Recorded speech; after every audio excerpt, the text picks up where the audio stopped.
Hello friends, welcome back to my YouTube channel concept nursing classes.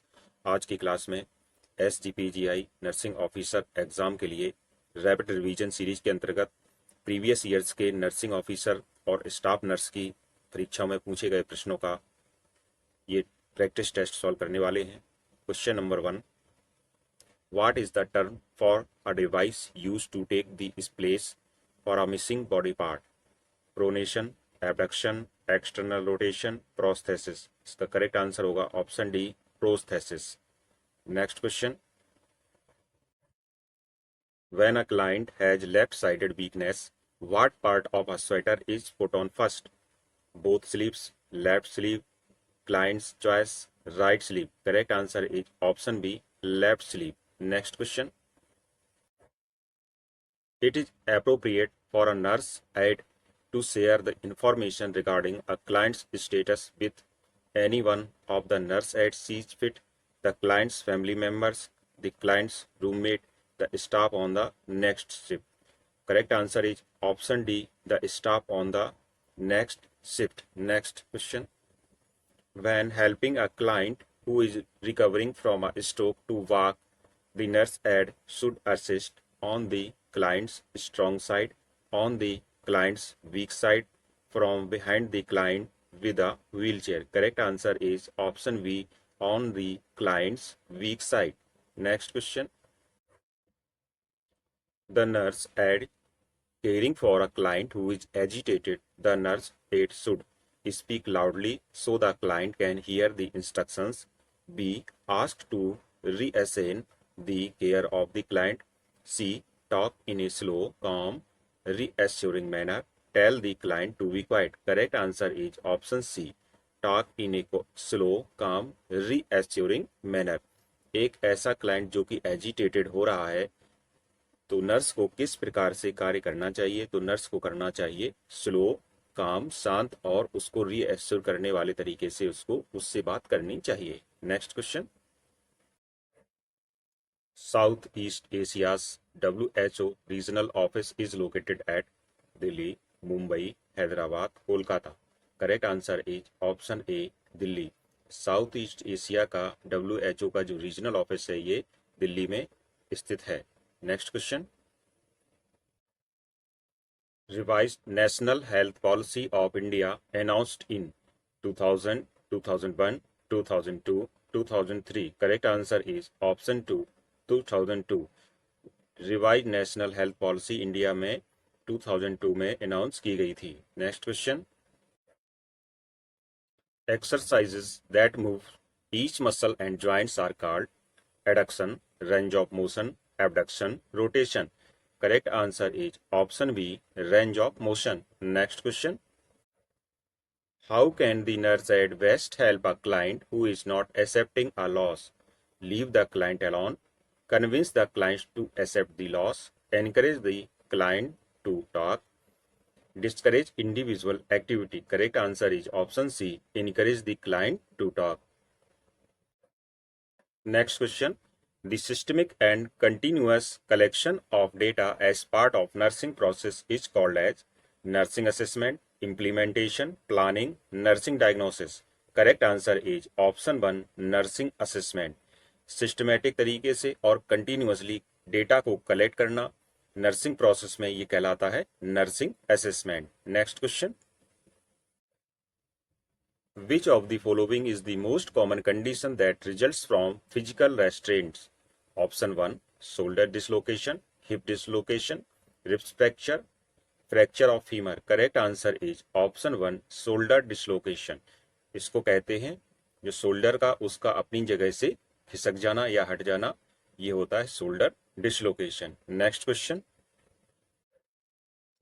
normal compression to ventilation ratio is 30:2, 15:2, 2:30, 15:1. Correct answer is option 1, 30:2.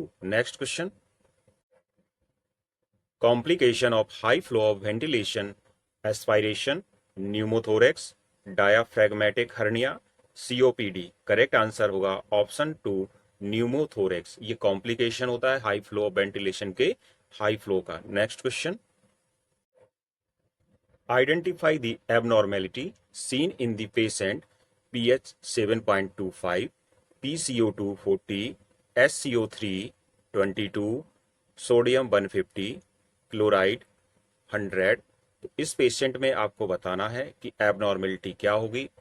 PH है इसमें 7.25, CO2 की मात्रा है, percentage CO2 है 40, bicarbonate है 22 और sodium है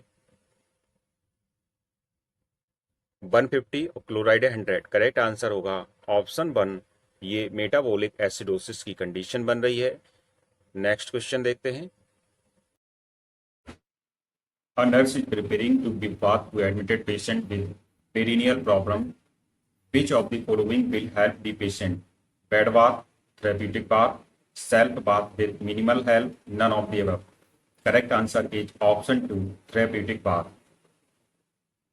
Therapeutic bath, the bath which is given for a treatment purpose. जो ट्रीटमेंट पर्पज के लिए जो बात किया जाता है उसे थेरेप्यूटिक बात बोलते हैं। नेक्स्ट क्वेश्चन देखते हैं। In the absence of nurse from floor, patient fall from bed. This type of injury belongs to battery, negligence, tort, none. Correct answer is option 2, negligence. Nurse की absence में एक patient bed से गिर जाता है तो इस प्रकार की इंजरी को नेग्लिजेंस बोलेंगे। Ethics of nursing includes justice, being fair with the client regarding their condition, beneficence, doing good, non-maleficence, not harming the patient, veracity, honest interaction, fidelity, remains true with the professional promises, autonomy, freedom to work, negligence, when the nurse fails to meet the required standards. This includes failing to give medicine, fail to respond to patient, fail to update the report, provide comfortable measures. Next question. Patient's medical record with all essential information is responsibility of option A, patient, B, director, C, treating doctor, D, medical superintendent. Correct answer is option 4, medical superintendent. Patient जो medical record होता है और उसकी जितनी भी सारी की सारी सभी इसेंशियल इंफॉर्मेशन होती है तो वो किसकी रिस्पॉन्सिबिलिटी होती है? वो होती है मेडिकल सुपरिंटेंडेंट की। Next question. Postpartum women having bleeding after 24 hours of the delivery is called primary PPH, secondary PPH, third stage hemorrhage, true postpartum hemorrhage. Correct answer is option second, secondary PPH. secondary PPH क्या होता है? PPH देखते हैं पहले। Postpartum haemorrhage occurs after delivery up to 12 weeks. 12 सप्ताह तक जो भी डिलीवरी के बाद होने वाली हेमरेज होता है उसको पोस्टपार्टम हेमरेज बोलते हैं। इसके सिम्टम्स होते हैं dizziness, fainting, severe vaginal bleeding, blood vision, low BP and death तक इसमें हो सकती है। इसके काज क्या क्या होते हैं? Loss of tone of uterus, bleeding disorders, placental tear और फॉलिंग। ट्रीटमेंट क्या है? मसाज करना है, ब्लड ट्रांसफ्यूजन है, मेडिकेशन है, हार्मोन्स हैं, ऑक्सीटोसिन जैसे कि, और use to stop bleeding. Medical procedures में क्या करते हैं? यूट्राइन कंप्रेशन, प्रेसिंग और massaging the uterus, dilatation and curettage, surgical removal of uterine lining, balloon tamponade, using an inflated balloon, bleeding with the stop. Next question. In which condition distal pulse is preferred rather than apical pulse? Option A, arrhythmia, second shock, third hypertension, heart block. Correct answer is option second होगा shock. shock की condition में जो distal pulse होती है वो prefer किया जाता है एपिकल पल्स की तुलना में। Next question.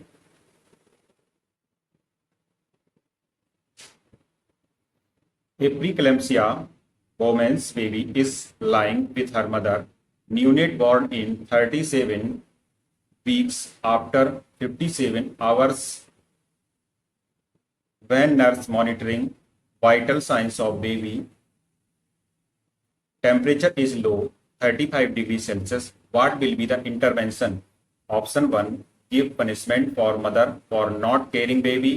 Second, separate the baby from mother. Third, place baby under radiant warmer. Fourth, cover the baby and check the vitals after 30 minutes. Correct answer होगा ऑप्शन 4, कवर दी बेबी, इस प्रकार के baby को cover करना है जिसका temperature low हो गया हो और जो न्यूनेट बॉर्न है 37 वीक, जो 37 वीक्स में बॉर्न हुआ हो। 57 आवर्स के बाद देखने से यह पता चलता है कि जो वाइटल साइंस है बॉडी के उसमें टेम्परेचर लो है, तो इस कंडीशन में बेबी को कवर करेंगे और 30 मिनट बाद उसके वाइटल साइन चेक करेंगे। A woman with third day postpartum has complaint of engorgement with both breast. What is cut-off temperature for fever in postpartum women? 37 degrees Celsius, 38 degrees Celsius, 39 degrees Celsius, 34 degrees Celsius. Correct answer is option 2, 38 degree Celsius.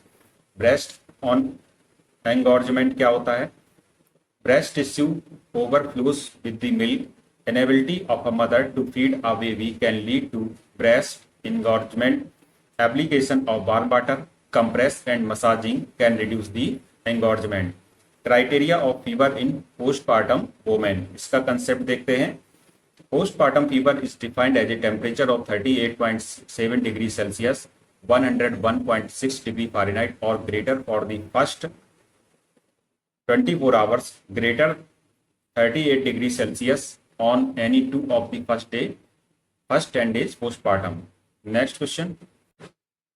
Universal blood donor is AB, A, B. Correct answer is option 1, O. O blood group एक universal donor होता है। Next. WHO hand wash time with soap is 40 to 60 seconds, 20 to 30 seconds, 2 minutes, 5 minutes. Correct answer is option 1, 40 to 60 second. WHO के hand wash criteria के अनुसार 40 to 60 second advice किया जाता है medical asepsis के लिए। Next, why is it necessary to remove dark coloured nail paint before surgery? Option 1, nail paint interfere with SpO2 monitoring and we can not assess capillary refill time to prevent burn from cautery. Nail paint increases chances of infection to follow OT ethics. Correct answer is option 1. Nail paint interfere करते हैं SpO2 monitoring के लिए and we can not assess, तो इसमें जो capillary refill time है उसको assess करने में नहीं कर सकते हैं, इसलिए इसको नेल पेंट को पहले हटाने की सलाह दी जाती है सर्जरी के पहले। Next question, patient with MASA admitted in MICU with the nurse has to provide colostomy care to patient. Which PPE should the nurse use? तो एक पेशेंट है जिसको एडमिट किया गया है MASA के लिए, तो कौन सा PPE नर्स को यूज करना चाहिए? Gloves, gown, mask, gloves only, gloves and mask, gloves and shoe cover. Correct answer होगा ऑप्शन 1, ग्लव्स भी यूज करना चाहिए, गाउन भी और मास्क भी। अब इसके बारे में कुछ एक्सप्लेनेशन देखेंगे। MICU का जो फुल फॉर्म होता है medical intensive care unit, where the patient will be in critical position, all the medical emergencies will be admitted here. PPE, personal protective equipment, which includes gloves, gown, mask, cap and eye shield. Use of this will reduce the risk of transmission of infection. यहाँ पे देख सकते हैं किस प्रकार से PPE का use करने से इन्फेक्शन से बचाव हो सकता है। मास्क भी दिया गया है, ठीक है। अगला क्वेश्चन देखते हैं, which Leopold manoeuvre is used to assess the fetal attitude during abdominal palpation of an ANC mother? Option 1 first, second, third, fourth. Correct answer is option 4, fourth. तो इनमें से कौन सा मैन्यूवर जो है fetal attitude during abdominal palpation के समय assess करने के लिए यूज किया जाता है? तो वो किया जाता है fourth manoeuvre, Leopold manoeuvre use to palpate the uterus level for assessing the gravida. देख सकते हैं यहाँ पर फिगर में किस प्रकार से एक इसको पैल्पेट किया जा रहा है फर्स्ट मैन्यूवर में। तो इसमें क्या करते हैं, the superior surface of the fundus is palpated to determine consistency, shape and mobility. ये 4 प्रकार के मैन्यूवर होते हैं। फर्स्ट मैन्यूवर, ये फर्स्ट हो गया, ये सेकंड हो गया और ये थर्ड मैन्यूवर हो गया इसमें, और ये फोर्थ मैन्यूवर हो गया। फोर्थ मैन्यूवर में this step determines the fetal attitude and degree of foetal extension. जो फीटल एक्सटेंशन का डिग्री होता है उसको पेल्विस में कितने एंगल पर है, उसको ये डिटेक्ट करने के लिए फोर्थ मैन्यूवर करते हैं। Next question, self care deficit theory proposed by,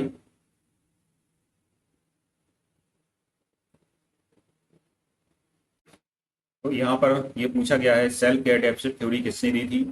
D ओरम्स, Rogers, Betty Newman, लीनिंगर्स। Correct answer होगा जो सेल्फ केयर डेफिसिट थ्योरी दी थी ये डी ओरम ने दी थी, और इसको 1959 से 2001 के बीच डेवलप किया गया था।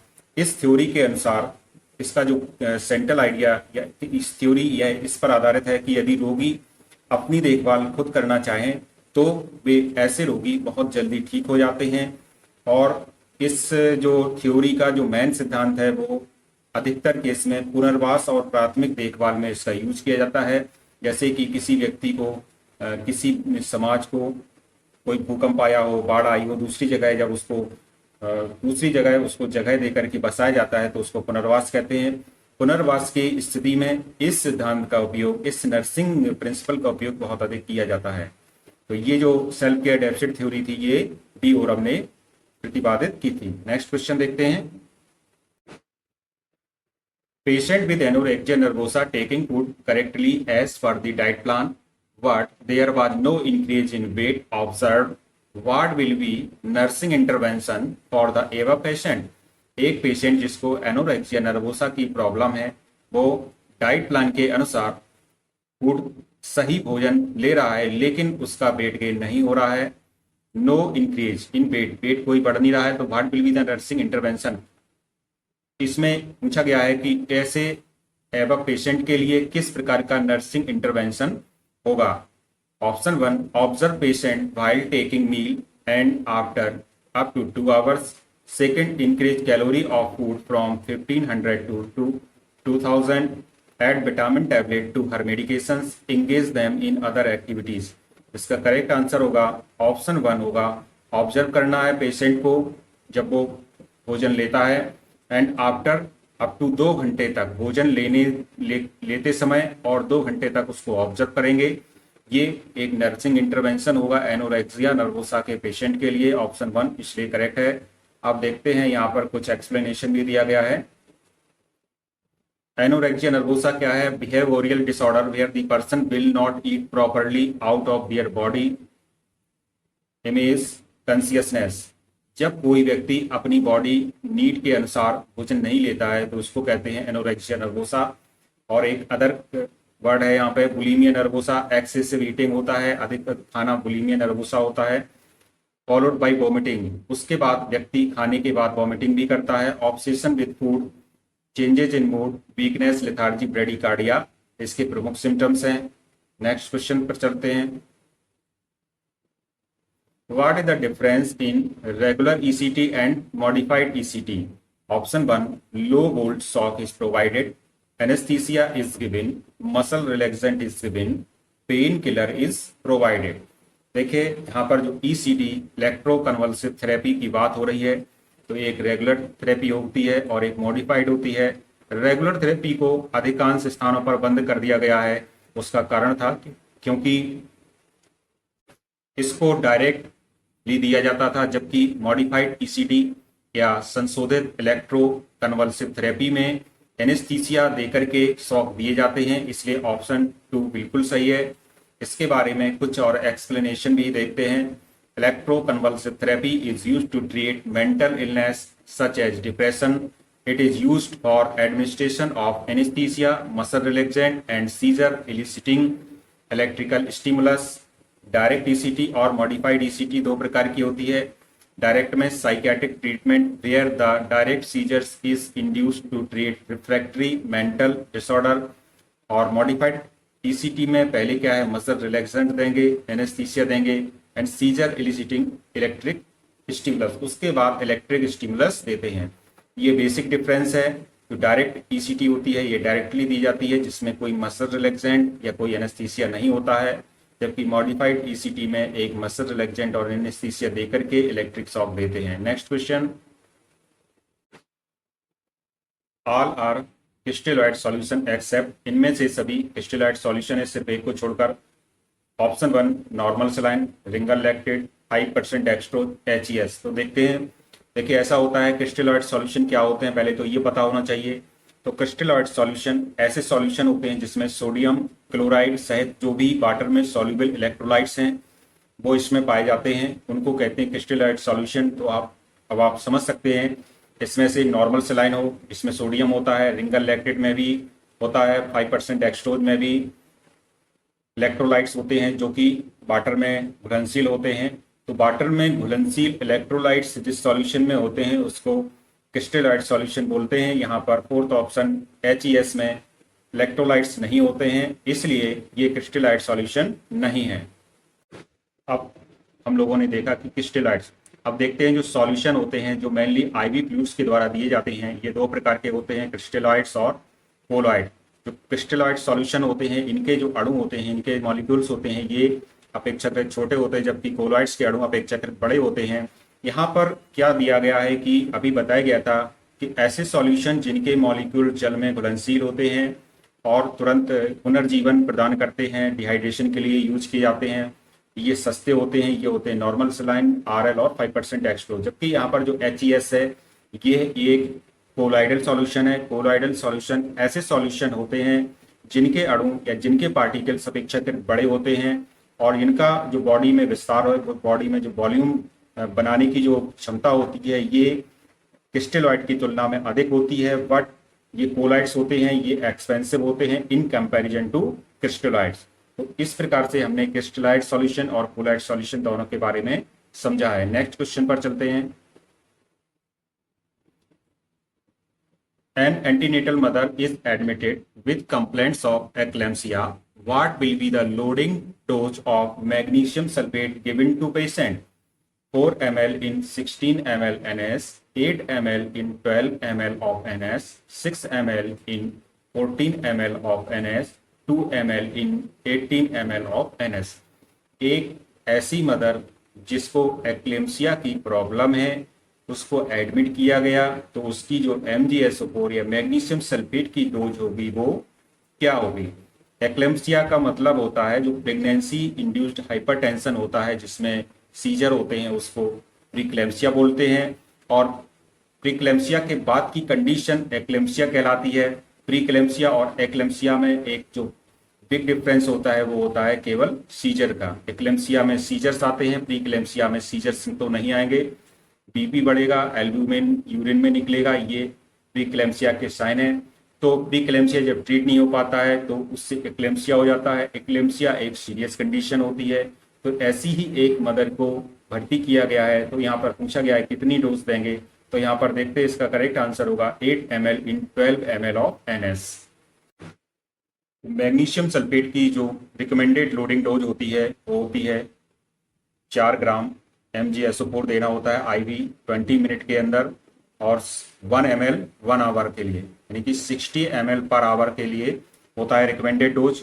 तो इस के हिसाब से जब कैलकुलेशन करेंगे तो इसमें करते क्या है कि 8 ml 50% MgSO4 लेते हैं, तो इसलिए इसका ऑप्शन सेकंड हो जाता है। अब इसमें जब 8 ml MgSO4 50% करेंगे तो 8 5 40 हो जाएगा। इस प्रकार से ये 4 ग्राम डोज आ जाएगी जो कि एक रिकमेंडेड डोज के बराबर है, और इसको 20 मिनट में इसको देना होता है। 8 ml को 12 ml NS में मिला करके 20 मिनट पर ml पर मिनट के हिसाब से इसको दिया जाता है। नेक्स्ट क्वेश्चन देखते हैं। A patient was brought to ED with complaint of chest pain from last 1 hour.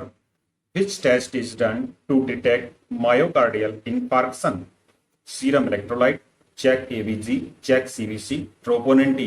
एक पेशेंट है जिसको चेस्ट पेन की शिकायत पर ED मींस इमरजेंसी डिपार्टमेंट में एडमिट कराया जाता है। तो मायोकार्डियल इन्फार्क्शन को डिटेक्ट करने का जो बेस्ट डायग्नोस होता है, बेस्ट टेस्ट होता है, वो होता है troponin T। So the correct answer is option 4। अब ऐसा होता क्यों है, देखिए क्या करते हैं कि हार्ट में हम लोग जानते हैं 4 चेम्बर होते हैं।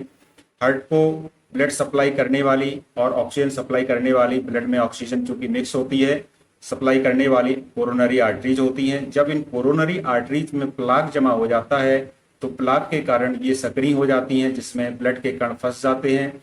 इसकी वजह से हार्ट में proper O2 means oxygen supply नहीं हो पाती है और मायोकार्डियल इंफार्क्शन या हार्ट अटैक की प्रॉब्लम हो जाती है। अब इसमें जो बेसिक प्रिंसिपल है उसका कि जो हार्ट मसल है ये ट्रोपोनिन प्रोटीन से बनी हुई होती हैं। हार्ट अटैक की कंडीशन में इन हार्ट मसल्स में जो भी ट्रोपोनिन प्रोटीन है वो रिलीज होकर के ब्लड में चला जाता है। इसलिए जो बेस्ट टेस्ट है इसका मायोकार्डियल इंफार्क्शन को डिटेक्ट करने का वो होता है troponin T test. Next question देखते हैं, which of the psychiatric drug does not need any test dose before starting routine dose? Haloperidol, risperidone, clozapine, quetiapine. Correct answer होगा ऑप्शन 3 क्लोजापिन। इनमें से कौन सी ऐसी साइकेट्रिक ड्रग है जिसको देने से पहले कोई टेस्ट डोज नहीं दी जाती है, डायरेक्ट रूटीन डोज दी जाती है? तो वो करेक्ट आंसर होगा क्लोजापिन। क्लोजापिन एक ऐसी गोल्ड स्टैंडर्ड ट्रीटमेंट वाली ड्रग होती है साइकेट्रिक पेशेंट के लिए जिसको डायरेक्टली बिना किसी टेस्ट डोज के देते हैं। अब इसके संबंध में और भी कुछ एक्सप्लेनेशन भी है, वो देखते हैं। Clozapine the first atypical antipsychotic also known as second generation antipsychotic. A typical antipsychotic do not produce EPS extrapyramidal symptoms, primarily used to treat schizophrenia and schizoaffective disorder. Clozapine is regarded as the gold standard treatment when other drugs are ineffective. जब इस condition में schizophrenia हो, सीजो affective disorder हो, उनमें others drugs काम ना करें, तब क्लोजापिन को एक गोल्ड स्टैंडर्ड ट्रीटमेंट के रूप में दिया जाता है। यहाँ पर जो अन्य ऑप्शन थे उसके बारे में भी देखते हैं। हेलोपेरिडोल एंटी साइकोटिक ड्रग होती है जिसका यूज होता है सीजोफ्रेनिया में, हेल्यूसिनेशंस में एंड डिल्यूजन में। रिसरपेरिडोन होती है, ये ट्रीट करती है सीजोफ्रेनिया को। क्विटेपाइन used to treat bipolar disorders and schizophrenia. And next question देखते हैं, a patient admitted in a ward with diagnosis of delirium in first 24 to 48 hours after nurse plan according to priority, orientation to person, place and environment to restore bladder and valve function, correct the wake and sleep cycle to improve nutritional status. Correct answer देखते हैं option 1 होगा orientation to person, place and environment. एक ऐसे patient को जो diagnose किया गया था डिलीरियम। तो डिलीरियम क्या होता है? डिलीरियम मीन्स होता है जब व्यक्ति की जो सोचने समझने की शक्ति है वो कम हो जाए, उसको मतिभ्रम हो जाए, उसको समझ में ना आए कि मैं कहाँ हूँ, किस प्रकार के वातावरण में हूँ। तो एक ऐसा पेशेंट जब एडमिट किया जाता है तो सबसे पहले होता है ओरिएंटेशन करना पर्सन, प्लेस और एनवायरमेंट के बारे में। उस व्यक्ति से बात करने की कोशिश करना कि ये कौन है, आप कहाँ पर हैं, इस प्रकार से ये, जिससे कि उसकी और भी आगे जो मनोदशा है वो समझ में आ सके। अब इसमें होता क्या है कि इसके जो कारण होते हैं वो क्रॉनिक इलनेस हो सकता है, मेटाबॉलिक इम्बैलेंस हो सकता है, मेडिकेशन है, इन्फेक्शन है, अल्कोहल और ड्रग इंटॉक्सिकेशन, इसके जो डिलीरियम के काजेस हो सकते हैं। नेक्स्ट क्वेश्चन है, a patient posted of surgery advised to remove jewelry because to maintain or ethics. It causes burns to patient with use of pottery to prevent theft, to prevent disturbance to surgeon. Surgery के पहले यह सलाह दी जाती है jewellery हटाने की। तो ये क्यों होता है ऐसा? एक नैतिकता बनाए रखना, या जो पॉटरी के समय, पॉटरी मीन्स होती है एक ऐसी इलेक्ट्रोकॉटराइजेशन, एक मशीन होती है जिसका यूज होता है जो हार्मफुल टिश्यू होते हैं या अनवांटेड टिश्यू होते हैं उनको हटाना, ये पॉटरी कहलाता है।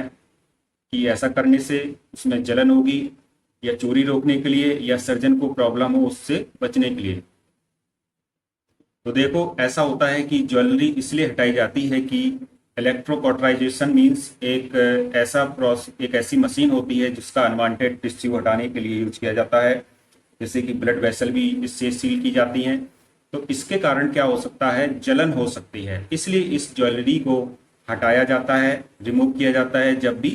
तो ऐसी एडवाइस दी जाती है कि व्यक्ति अपनी ज्वेलरी हटा लें। तो इसका करेक्ट आंसर होगा option 2, it causes burn to patient with use of pottery. Next question, अगला प्रश्न है, at what time ward census done? किस टाइम पर वार्ड में जनगणना या गणना की जाती है? Day time, morning shift, evening shift, none of the above. Correct answer होगा option 4 none of the above. ऐसा होता है कि जैसे जैसे पेशेंट भर्ती होता जाता है उसी हिसाब से उसका जो काउंट है पेशेंट का वो किया जाता है, और इसमें वार्ड इंचार्ज और जो सिस्टर्स होती हैं वो कलेक्ट करती हैं जो अपने कन्वीनियंस के आधार पर। It includes collecting, compiling and publishing the data. So the correct answer is option 4। Next question, adrenaline dose in anaphylactic shock is 1:1000 0.5 ml, 1:10,000 0.5 ml, 1:1000 1 ml, 1:10,000 1 ml। जो एनाफाइलेक्टिक शॉक होता है उसमें एड्रीनेलिन की डोज होती है 0.5 ml। ये जो dose होती है ये 1:1000 के रेशियो में होती है। So the correct answer is option 1। अब इसमें जो एड्रीनेलिन होता है इसको एनाफाइलेक्टिक शॉक में उस समय दिया जाता है जब किसी विशेष प्रकार की गंभीर कोई इमरजेंसी आ जाती है, जैसे कि कोई रिएक्शन, कोई इंजेक्शन अचानक से रिएक्शन कर गया हो। और ये जो शॉक होता है इसमें जो भी वाइटल पार्ट्स होते हैं, महत्वपूर्ण शरीर के अंग होते हैं, उनमें ब्लड फ्लो बहुत ज़्यादा कम हो जाता है। तो ब्लड कम होने के कारण अचानक से ब्लड ऑक्सीजन सप्लाई नहीं पहुंच पाती है। इस कंडीशन में एड्रीनेलिन इंजेक्शन देते हैं। और ये जो डोज दी गई है 0.5 ml, ये एडल्ट डोज है। 12 वर्ष से ऊपर के सभी एडल्ट्स को 0.5 ml देते हैं। एज के हिसाब से अलग अलग डोज होती है, जैसे कोई बच्चा 1 साल के नीचे का है तो उसको 0.1 ml देंगे, और यदि 1 से 2 वर्ष का बच्चा है जिसका वेट 10 kg है तो उसको 0.1 ml उसको भी दिया जाएगा। 2 से 3 साल का कोई बच्चा है और जिसका वेट 15 kg है तो उसको 0.15 ml डोज दी जाएगी। इस प्रकार से एज के अनुसार ये डोज दी जाती है, और यहाँ पर जो एडल्ट डोज है वो 0.5 ml होती है 1:1000 में। अगला क्वेश्चन है, position for patient with continuous RT feeding, supine, Fowler's, reverse Trendelenburg, sideline. Correct answer is option 2। Fowler's position में कंटिन्यूअस आरटी फीडिंग देने के लिए सबसे उपयुक्त पोजीशन होती है। अब ये आरटी फीडिंग ये एक ऐसा नर्सिंग प्रोसीजर होता है जो तब प्रोवाइड किया जाता है ऐसे पेशेंट को प्रोवाइड किया जाता है जो न्यूट्रिशन को ऑब्टेन करने में अनेबल होते हैं माउथ से, या एक ऐसी कंडीशन में है कि वो स्वैलो नहीं कर सकते हैं फूड को सेफली। उस कंडीशन में आरटी फीडिंग दी जाती है, और आरटी फीडिंग देने की जो पोजीशन होती है वो होती है कॉलर्स पोजीशन। नेक्स्ट क्वेश्चन, अगला क्वेश्चन है, normally enteral feedings are flushed with water to open block tube and ease feeding in which area it is done with water? NICU, operation unit, rehabilitation unit, critical care unit. Correct answer is option 1 NICU।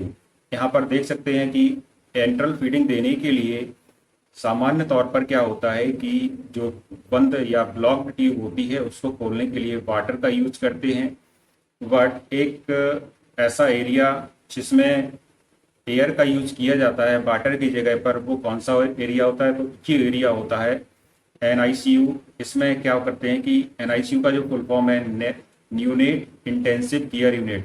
तो जो neonates होते हैं या नवजात बच्चे होते हैं उनकी गैस्ट्रिक कैपेसिटी कम होती है, इसलिए इसके लिए नवजात बच्चों के लिए वाटर का यूज नहीं किया जाता है। ब्लॉक ट्यूब को खोलने के लिए वाटर के स्थान पर हम लोग एयर का यूज करते हैं। सो ये जो डन किया जाता है, ये प्रोसेस किया जाता है NICU में। So the correct answer is option 1 NICU। Next question, patient in emergency department diagnosed to have fluid and air present in lung. What is the above mentioned condition known as hemothorax, hydropneumothorax, hemopneumothorax, pneumothorax? Correct answer is option 2 hydropneumothorax। इसमें और option है उनके बारे में पढ़ेंगे। Hydrothorax, lungs filled with water, cardiac failure can cause this. Hydropneumothorax, blunt or penetrating injuries, damaged lungs can lead to this condition. People may experience pain in the chest, shortness of breath and coughing.